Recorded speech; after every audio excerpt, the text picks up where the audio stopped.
Hey everybody, it's Pax. Welcome back to the channel.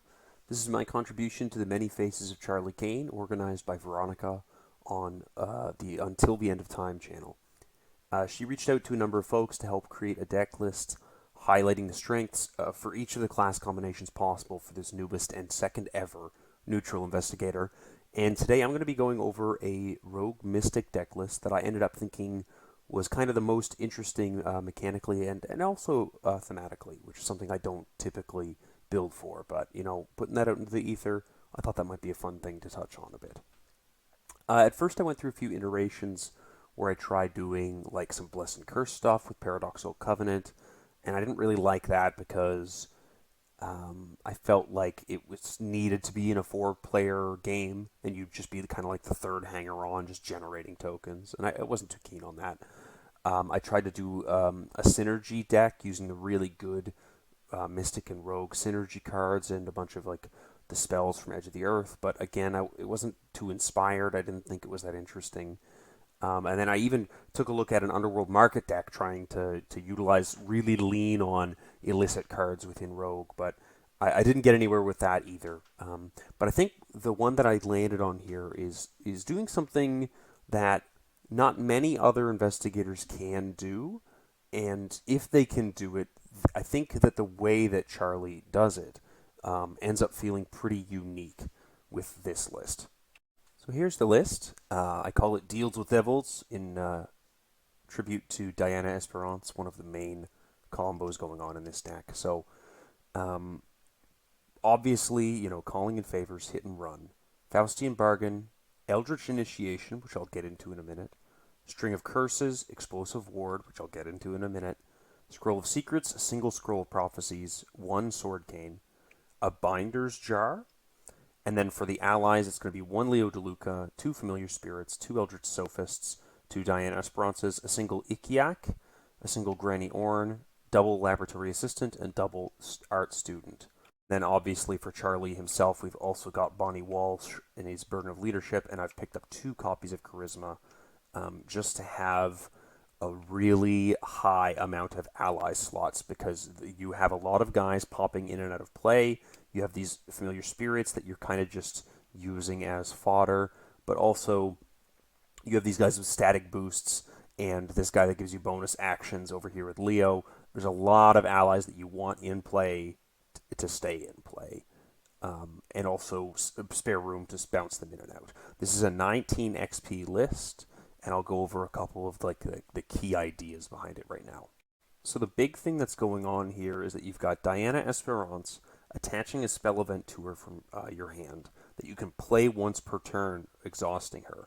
But the thing I was thinking was, if I'm able to use Bonnie, I can ready another ally asset I control. And that means that you can play String of Curses to automatically evade, place a Doom on the enemy, it can't take damage and discover a clue at the location, and then play it again while it has a Doom on it to defeat it and gain a resource for each Doom that was on it. And so what that lets you do is basically for 2 actions defeat any non-elite enemy while gathering clues for 2 actions. So it's not like a super impressive thing to do early on in a campaign, but I think it's something that's kind of like neat to have in your back pocket while you do other stuff. And that's kind of where the rest of the deck list comes in. Obviously, this is going to be pretty secret intensive to do, and so you've got these copies of Sophist that can move secrets from himself or from your Scrolls of Secrets and Scrolls of Prophecies back onto Diana. That's an awful lot of cards to need to get to make happen, and so for that reason, I've included a lot of card draw. I've included the Laboratory Assistants, which draw 2 when they enter play. You've obviously also got those hit and runs, and there's calling in favors to support them. You've got Scroll of Secrets that you can use for card draw to fetch things. You've got Scroll of Prophecies you can use as card draw to fetch things. And it's not that big of a deal to discard cards from your hand, because once you've got a couple of these Familiar Spirits in play, and you've got your String of Curses on Diana defeating enemies at your location, you can place them under Binder Jar to get more arcane slots, and then you can use Eldritch Initiation to like draw 5 cards in one action. And so discarding cards with Scroll of Prophecies is kind of like, well, if I don't need that Faustian Bargain right now, if I don't need that Explosive Ward right now, if I don't even really need, Leo right now, just discard them, right? You don't need these bonuses from these guys to be effective, and so you can just discard them in the meantime. So there's your draw engine. I'll admit the deck is a little economy light, and for that reason, it might be a good idea to hold off on these explosive wards, or maybe use an adaptable at some point to get rid of them. Obviously, the explosive wards play into that familiar spirit idea, but the real only economy going on for this is this Faustian Bargain, which is a very efficient economy card. A lot of this deck is built to not be taking tests between the art student and the string of curse recursion on enemies. But you will need to take tests eventually, and those curses are going to probably add up and get used up by your team. But the hit and run and the calling in favors is a cute way to kind of like get some of these more expensive allies into play for free. You play you hit and run your Sophist, and then you search your deck for Diana with the calling in favors.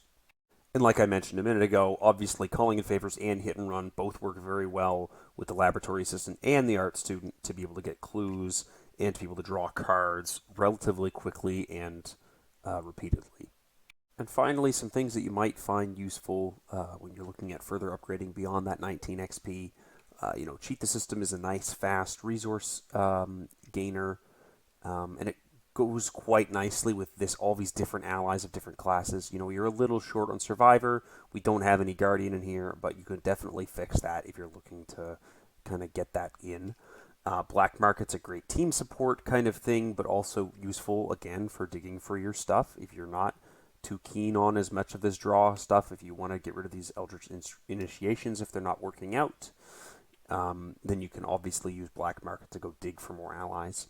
Haste could be really useful if you're able to figure out a way to play a spell event from Diana and then do another event that allows you to exhaust Bonnie. Then you could haste the second play of the String of Curses on Diana there after you've readied her. But as it is, I think that you have to do an action between with Bonnie and Diana. Robes of Endless Night could be really useful just by reducing the cost of playing String of Curses once per turn. Obviously, quite good there. It is already a parlay, so that the reduction of excuse me, not the reduction of cost, but the removal of the attack of opportunity isn't quite as useful, but that's all right. Close the Circle is also quite good. Again, another synergy thing going on, and it's just bonus actions, but you can use your willpower with that bonus action, and we've got a lot of willpower having icons on our characters, and we're boosting our willpower and our intellect with Ikiak and Granny Orn. So there's definitely a possibility there for Close the Circle to be quite powerful.